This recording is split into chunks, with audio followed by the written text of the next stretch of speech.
అందరికీ నమస్కారం. సంక్రాంతికి వస్తున్నాం. ఎన్నో ఈవెంట్స్‌లలో ఈ సినిమా సక్సెస్ గురించి మాట్లాడుతూనే ఉన్నాం. ఉత్సాహంగా ఉల్లాసంగా చదువు సాగాలి, గొప్ప గొప్ప ఉద్యోగాలు సాధించాలి. Vignan deemed to be university. ఈరోజు డిస్ట్రిబ్యూటర్స్ ఇలా మేము గ్రాటిట్యూడ్ మీట్ పెడతామని అడగడం ఫస్ట్ టైం ముందు ఆనందం వేసింది. సాధారణంగా డిస్ట్రిబ్యూటర్స్ వాళ్ళకు బ్రేక్ ఈవెన్ అవుతేనే ఈరోజు సూపర్ హిట్ అని చెప్పుకుంటున్న ఫిలిం ఇండస్ట్రీ. వాళ్ళు నష్టపోయినప్పుడు కూడా సినిమాలు సూపర్ హిట్ పోస్టర్స్ పడుతుంటాయి. ఏరియాల వారుగా అడిగితే సార్ మాకు ఇంత పోయింది అంత పోయిందని చెప్తారు. అంటే కల్చర్ మారిపోయింది. ఇందాక శిరీష్ చెప్పినట్టు ఎప్పుడో మేము తొలి ప్రేమ సినిమా చేసినప్పుడు దానికి 100 days ఫంక్షన్లు చేసినప్పుడు షీల్డ్స్ ఇచ్చి అప్పుడు మాట్లాడిచ్చేవారు.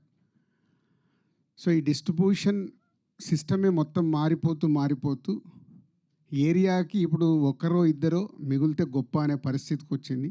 ఎందుకంటే 90% ఫెయిల్యూర్స్ ఉండే ఇండస్ట్రీ ఇది.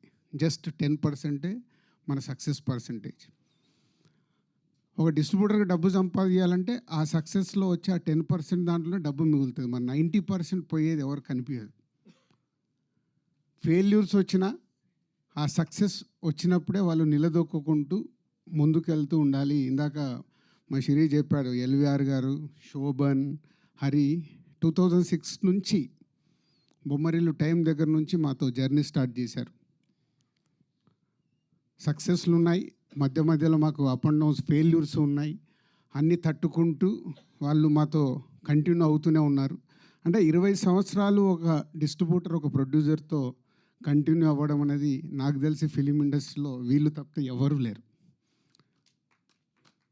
ఒకప్పుడు భార్గవ్ ఆర్ట్స్ అన్న ఇలాంటి పెద్ద పెద్ద సంస్థలు అప్పుడు ఉన్నప్పుడు వాళ్ళతో కొందరు డిస్ట్రిబ్యూటర్స్ కంటిన్యూ అయ్యేవారు. ఆ కల్చర్ పోయిన తర్వాత వీళ్ళే మేబీ ఇదే చివరిది కూడా అనుకుంటున్నాను నేను.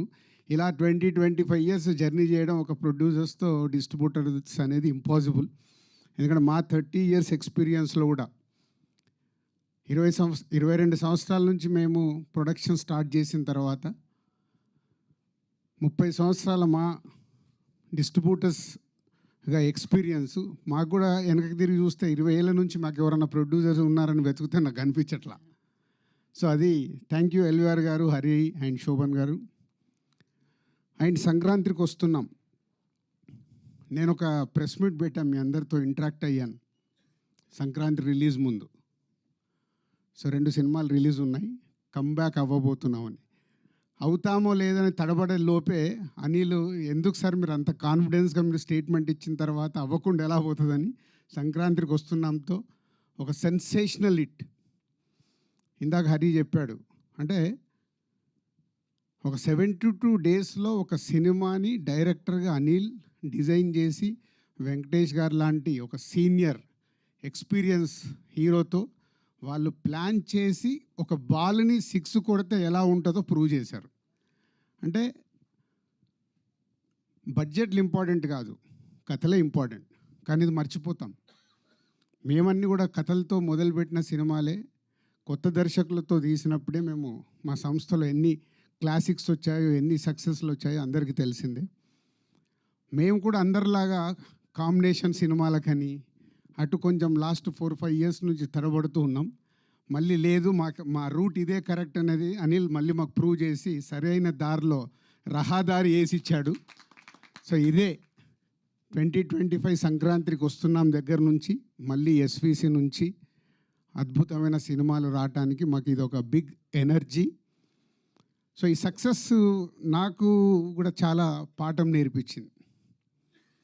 అంటే ఒక సినిమా దర్శకుడితో జర్నీ ఉన్నప్పుడు అవి రిజల్ట్స్ ఎలా వస్తాయి అనేది అనిల్తో 6 సినిమాలు చేస్తే ఆ రిజల్ట్స్ ప్రూవ్ చేస్తూనే ఉన్నాయి. మా ఇద్దరి మధ్యలో పెద్ద సంభాషణ ఉండదు. సార్ నేను ఇలా అనుకుంటున్నాను, స్టోరీ చెప్పేస్తాడు అనిల్. సరదాగా వచ్చి టీ తాగుతూ ఒక 1/2 hour 40 minutesలో స్టోరీ చెప్తాడు. అక్కడే జరుగుద్ది మా కాన్వర్సేషన్. మళ్ళీ దీనికోసం సిట్టింగ్స్ అని ఎప్పుడు ఉండదు. తర్వాత అంతా అయిపోయిన తర్వాత పిలుస్తాడు, సార్ ఎడిటింగ్ అయిందో వచ్చి చూసుకోండి. అంత క్యాజువల్గా, అంటే ఎక్కడ అనిల్తో తీసిన 6 సినిమాల్లో నాకు గుర్తుండి ఎక్కడ ప్రొడ్యూసర్ నేను స్ట్రెస్ ఫీల్ అవ్వాల. ఒక కంఫర్ట్. అనిల్ కూడా అలాగే ఉంది. సొంత ఎప్పుడు నా సొంత ఫ్యామిలీ, నా సొంత బ్యానర్ అని చెప్తా అంటే దానికే సినిమాకి ఏం కావాలో ఎలా కావాలన్నా నాకు ఇది కావాలి సార్ అని చెప్పి కంప్లీట్ చేస్తుంటాడు. ఇక్కడ ఈ సినిమాలో ఒకే ఒక పాట అడిగాడు, బ్లాక్ బస్టర్ సాంగ్ నేను బాగా తీయాలి సార్, దీనికి నేను అడిగిన బడ్జెట్ ఇవ్వండి అని. అలాగే దాని విజువలైజేషన్లో అద్భుతంగా తీసి ఈరోజు ఈ సినిమాకి అదొక రీజన్ ఇంత పెద్ద సక్సెస్కి. Thank you Anil, thank you very much. Already Shirish మొన్ననే చెప్పేశాడు, ఎక్కడో పడిపోబోతున్న మమ్మల్ని తీసుకొచ్చి నిలబెట్టి మళ్ళీ ఇంకొక 10 సంవత్సరాలు మళ్ళీ తిరుగు లేకుండా సినిమాలు తీస్తాం. ఈ రిజల్ట్స్ 100% వస్తాయి. ఒక సినిమా మీద కష్టపడి చేసినప్పుడు రిజల్ట్స్ వస్తాయని ఎప్పుడూ తెలుసు. అలాంటి స్పీడ్ బ్రేకర్లు మాకు వస్తూనే ఉన్నాయి. సార్ స్పీడ్ బ్రేకర్ కాదు, కోవిడ్ దగ్గర నుంచి గతుకు రోడ్లలో ట్రావెల్ చేస్తున్నాం, మళ్ళీ తార్ రోడ్ ఎక్కించావు. ఈ తార్ రోడ్ జర్నీ కంటిన్యూ అవుతుంది. And thank you Anil and Venkatesh garu, ఈరోజు ఇక్కడ లేరు.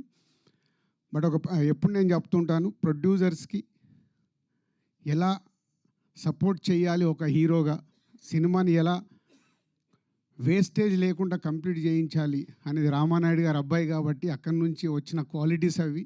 సో ప్రొడ్యూసర్స్కి ఇచ్చే రెస్పెక్ట్ మామూలుగా ఉండదు. అందుకే వెంకటేష్ గారితో 4 సినిమాలు అద్భుతంగా చేయగలిగాం. సో థ్యాంక్ యూ సార్, మీ సపోర్ట్ మీరు ఇచ్చింది ఈ సినిమాకి. మేము వేరే స్ట్రెస్లో ఉన్నా ఎలాంటి స్ట్రెస్ లేకుండా సపోర్ట్ చేసి ఈ సినిమా ఇంత పెద్ద విజయం అవ్వటానికి కారణం మీరు కూడా. అలాగే old team, my technicians, my ఆర్టిస్టులందరికీ థ్యాంక్ యూ వెరీ మచ్.